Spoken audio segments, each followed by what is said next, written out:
Здравейте, добре дошли в моя канал Въпрос на избор. Аз съм Асия и днес ще си говорим малко повече за това какво означава манипулацията и как всъщност ние също употребяваме манипулация в ежедневието си. Някой повече, някой по-малко, но е много възможно несъзнателно тя да е част от нашето ежедневие и, пак повтарям, несъзнателно да я упражняваме върху други хора.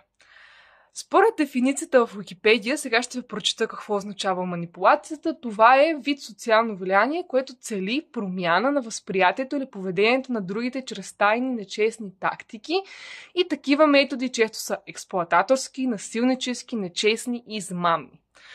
Хората имат представа за манипулацията точно по този начин, че някой абсолютно съзнателно и целенасочено употребява различни лъжливи, нечестни тактики спрямо от тях, така че той да получи това, което иска.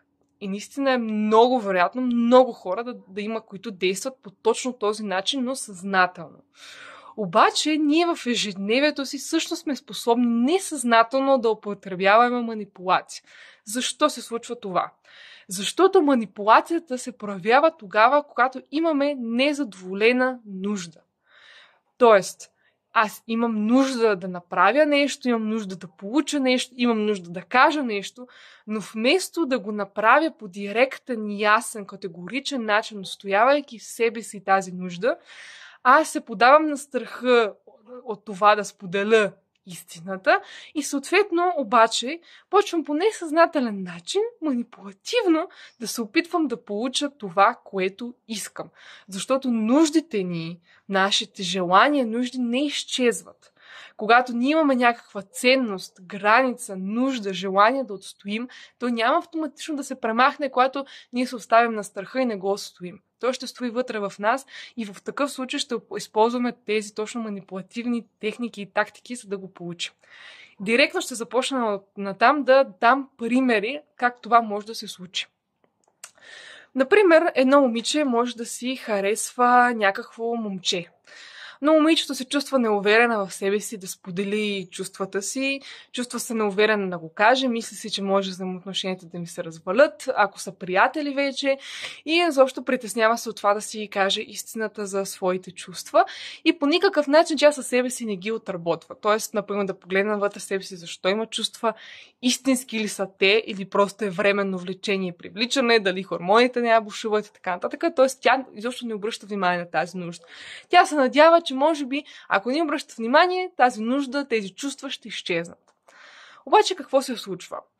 Тя може да започва, например, несъзнателно да употребява love bombing към този човек. Да го обгрижва, да му дава помощ, да го спасява. И защо просто да е винаги там за него, надявайки се, че ако много му помага, ако много се грижи за него, той също ще проима чувства. Ако много се грижи за него, той също ще проима чувства към нея.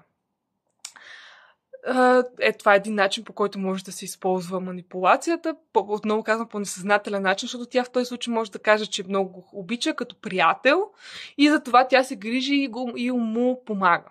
А всъщност истината не е така. Тя се опитва чрез тези тактики да го спечели по някакъв начин. Друго нещо, което тя може да направи е да започне да плаче, защото може тази нужда да си сподели да почва да й тежи. Обаче, когато той я попита какво е, как се чувства, може той да й помогне с нещо, тя отново няма да му каже истината. Ще каже, че си има други проблеми, че нещо друго е тежи и е на главата и в този случай всъщност пак не му казва истината, използва плаченето, емоциите и тези чувства като начин той да отново да е снисходителен към нея, съпричастен един вид, може би всъщност сам да разбере, че тя има чувство, но тя пак отново не си казва директно. Сещам се за друг пример. Една жена може да иска, например, да си купи определен продукт, червило, да кажем, много си го е харесало, има нужда в момента да си го купи, но няма средствата и иска да помоли партньора и да го купи. Но тя не казва директно, че иска да купи това червило, има нужда от това червило, иска да си купи точно това червило, просто не заявява тази нужда, не го помолва, ако може той да й съдейства този месец с парите и с средствата да си го купи, тъй като примерно не иска да изглежда нахална, не иска да изглежда досадна, не иска да изглежда като килфала, която иска пари, страхува се да си създаде такова впечатление в партньора си, но започва да му се оплаква. ох, свърши ми червилото, сега какво да правя, откъде да си купя, как да си купя. Той може да я попита, искаш ли да ти купя в този момент, и тя поначално ще каже, не, няма нужда, нали. Но, примерно, след третия, четвъртия път, когато той я подпита, може да се съгласи, защото не иска просто, нали, да изглежда сега нахална и досадна и така нататък. Така че, ако мога да обобщя от този пример, е, че всеки един от нас може да използва по несъзнателен начин манипулацията, когато не заявява директно какво чувства, от какво има нужда и какво иска. Но определено ние в такива ситуации се страхуваме от последствията от това да си кажем истината и какво чувстваме, защото може от срещния човек да ни отхвърли, може да ни нападне, може да си тръгне, може да не може да задоволи тази нужда, да ни откаже и може всъщност тогава да не получим това, което искаме.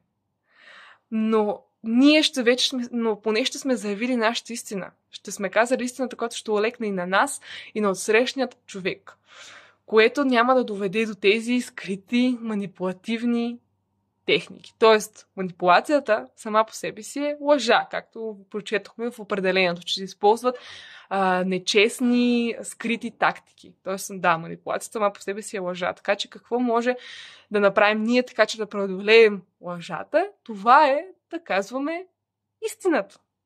Да бъдем искрени, да бъдем честни. На първо място със себе си. Не е нужно понякога даже да си казваме на някой човек нещо. Можем да седнем сами със себе си и да се свържем и да осъзнаем защо имам тази нужда в момента. Откъде идва тя? От травма ли идва? Или от истината, от наша автентична нужда в момента, която искаме да споделим? Ако идва от травма, коя е тази травма? Как мога да отработя? Как мога да й обърна внимание?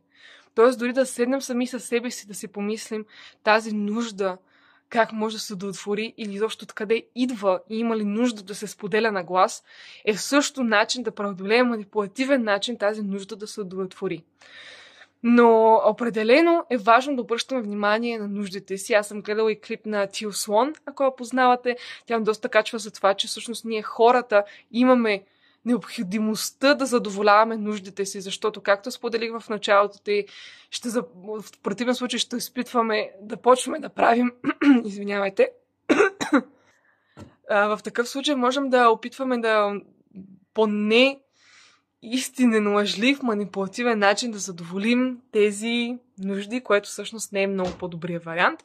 Така че, моят съвет е на първо място обръщате внимание на нуждите си, обърнете внимание откъде идват те, защо ги се проявяват те, как може да ги задоволите. След това споделяйте и стоявайте тези нужди, казвайте истината, заявявайте себе си. В такъв случай можем да избегнем всъщност много лъжи и манипулации също в самите в Извинете. Да можем да преодолеем много лъжливи манипулации, които се появяват в нашето ежедневие, когато променяме себе си, променяме и целия свят. Така че сме в канала Въпрос на избор. Тук е избора всеки един ден, в който виждаме, че сме склонни да проявим манипулация в определена ситуация, да направим крачка назад, да погледнем навътре в себе си и да видим кое можем да направим вместо това в този случай, т.е. да кажем истината, вместо да опитваме да я получим по друг манипулативен начин. Това е от мен. Благодаря ви, че гледахте. Може да намерите долу в описанието моите социални мрежи, които също качвам постове и по-кратки видеа, а може да влезете и в блога ми Въпрос на избор, където ще има статия също по тази тема и тази информация ще бъде сбита и в текст. И ако естествено ви харесват видеата, харесват ви информацията и как я представя, може да ми оставяте обратна връзка в коментарите и естествено да ми пишете, да споделите вашите мнения и гледни точки по темата. Благодаря отново, че гледахте.